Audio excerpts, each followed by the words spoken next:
Kung meron lang 3 o 4 pa na kagaya ni Dante Marcoleta sa Kongreso, I don't think they will be able to do what they're doing with such impunity. I'm not endorsing Dante, but he's my friend.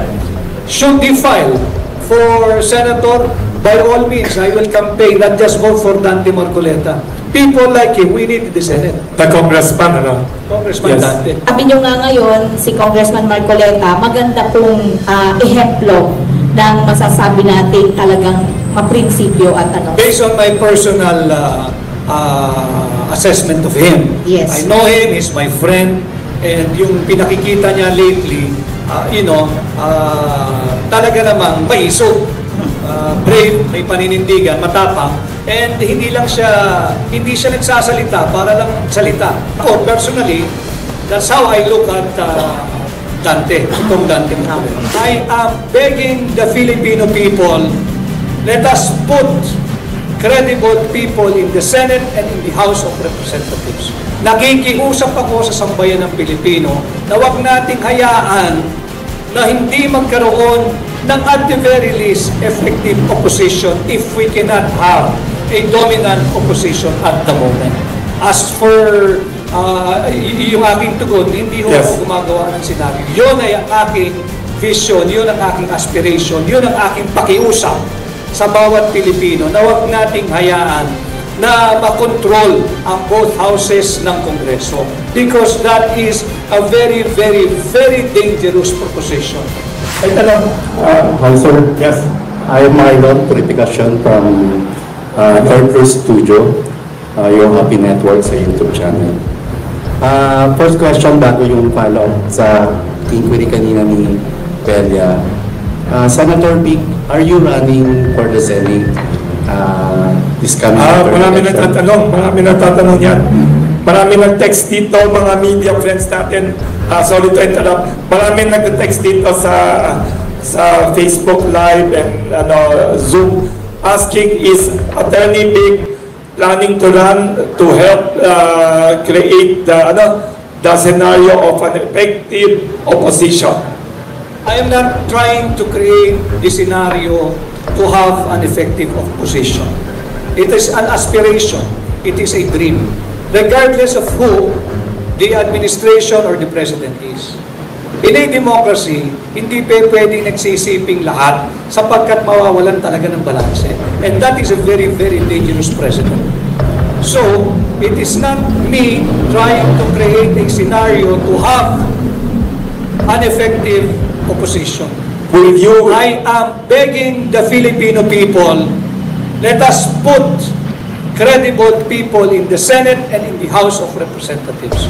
Nakikiusap ako sa sambayan ng Pilipino na huwag nating hayaan na hindi magkaroon ng at the very least effective opposition if we cannot have a dominant opposition at the moment.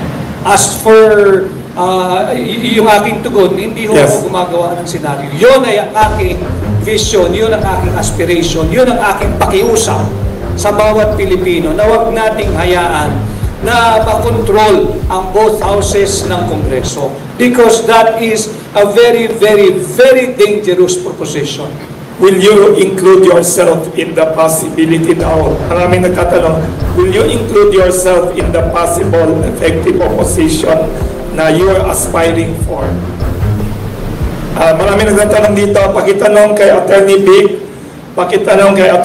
if he is running. Ito, may isang journalist. Please ask Attorney Vic if he is running for senator, because we don't want just clowns and actors and others, comedians lang daw. We need an intelligent lawyer like him. Sabi nung isang journalist or fan mo. And several people asking. I'm not oblivious to the questions, to the request, to the plea for me to consider leading the charge and consider running for the Senate. I am considering, but I have yet to make a final decision on whether to run or not to run. While I know we're already in midstream of the filing today, so October 4 na. What is the deadline? October 8. October 8. So, midstream tayo, meron pang natitirang 4 na araw. I'm still in the process of consulting well-meaning people. Mapapakinggan ko lang din yung kanilang views and thoughts and feel whether the Filipino people are already or ready to have a candidate in a campaign minus the wherewithals of a national campaign, the logistics, the funding, which incidentally I also discussed during my last meeting with President Duterte. And we both agreed na I think if there is really we cannot be oblivious to the request. But let's see, meron pa namang ilang araw na pag-isipang mabuti dahil hindi madaling desisyon, Wilson. Yes. Thank you very much.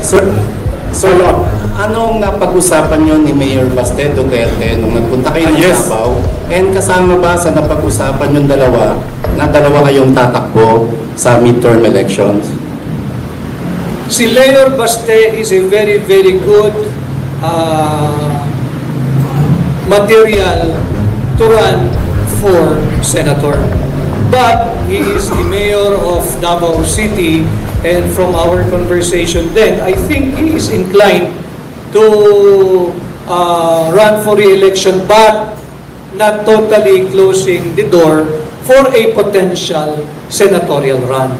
And I think even his party, I very well told Mayor Baste that I think he is one of the future of his party, the PDP party. And I dare to say, he is also one of the, that you can see in the horizon, the future of Philippine politics. So it's up to him. Again, I cannot speak on behalf of Mayor Baste, pero yun ang aming napag-usapan, Marlon. Hello, George Buit for Manila Stories. So, sir, you were saying kanina about yung credible opposition. So, what's your ideal, or if do you have anyone who are credible opposition, or if not, what's the ideal credible opposition for that? Look at it this way. He is my friend. He is my friend. Imagine lang ninyo, mga kababayan, kung meron lang 3 o 4 pa na kagaya ni Dante Marcoleta sa Kongreso, I don't think they will be able to do what they're doing with such impunity. I'm not endorsing Dante, but he's my friend. Should he file for senator, by all means, I will campaign, not just vote for Dante Marcoleta. People like him, we need in the Senate. the congressman, Congressman Yes. Dante. So that's my, yan yung sinasabi ko, that's what I am pushing for and promoting and campaigning. Let's put, hindi natin kayang abutin yung dominant opposition, at least incredible and effective opposition who can articulate yung mga issues ng bayan. Hindi yung pang-sariling interest lamang. Thank you. May tanong dito, si Cathy. Pag-state your full name. Okay. Cathy Cruz po from DZEX sa Langating Katipunan and tuklasinante.net. Gusto ko lang din puntahan yan, sir, kasi ako po ay isang talagang botante ever since na nagsimula po akong bumoto hanggang ngayon. Nakakalungkot po kasing isipin na sa mga nakahanay po na gustong tumakbo, wala pong mapili ang taong bayan. Diba? Totoo naman po yun. At sabi nyo nga ngayon, si Congressman Marcoleta, maganda pong ehemplo ng masasabi natin talagang maprinsipyo at ano. Based on my personal assessment of him, Yes. I know him, he's my friend, and yung pinakikita niya lately,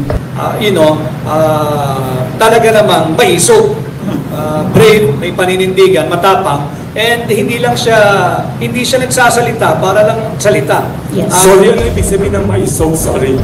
Maisog is brave. Brave. Brave. Yes. So, Bisaya pala yan. Nakikita ako personally, that's how I look at Dante, itong Dante Marcoleta.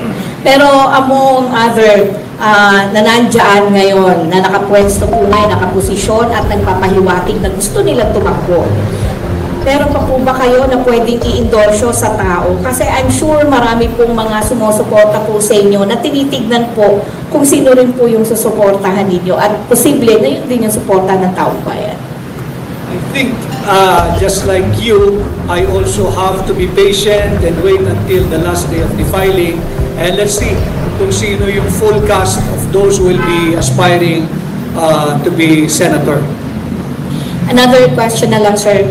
Ang isa po sa nagiging problema natin kung sino yung popular, sino yung kilala, sino yung laging nasa harap ng kamera, mga dyaryo, pahayagan at social media, ang madalas na kilala lang ng taong bayan. Pero yung ideas para maging isang mahusay na lingkod bayan, bukang yung po yung nakakaligtaan ng taong bayan. Ano po ba yung mga qualifications na pwede niyong ihabilin sa lahat ng mga botante ngayon ng mga Pilipino na sino ba yung tama naming iboto, ano ba yung qualification, not particularly the name, but at least yung katangian na dapat naming hanapin sa kanila?